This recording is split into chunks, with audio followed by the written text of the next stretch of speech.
Lihis chika, Tony at Pao, di love team ang turing sa isa't isa. Hindi raw tinatrato ng celebrity couple na sina Donnie at Pao na love team ang kanilang relasyon. Inilahalid ni Donnie ang maraming karanasan niya pagdating sa pagkakaroon ng kaparehas sa industriya kung saan maraming restriction at limitasyon.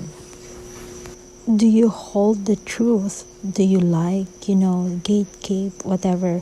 Huwag mo munang ibigay ang lahat. Fans can't know the truth kung ano ba talaga sila sa ad ni Donnie. Dagdag pa niya, pero ngayon open na ako. Open kami ni Belle sa feelings namin, sa relasyon namin.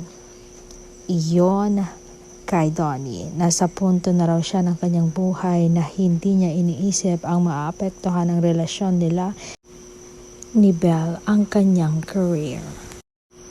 We're not selling anything about our relationship. We are both professional actors. I respect her as an actor. I respect myself as an actor, Anya.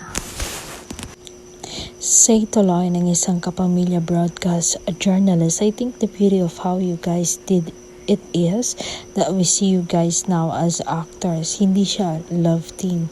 Yes, we always say that. Sabi ni Donnie, we're not a love team, we're a team. So I want producers and people to see that we're reliable in terms of, you give us a project together, then we're going to work on that. Ayaw ko makita ng mga tao na if we work together, we can't focus. Dugtong pa ng aktor.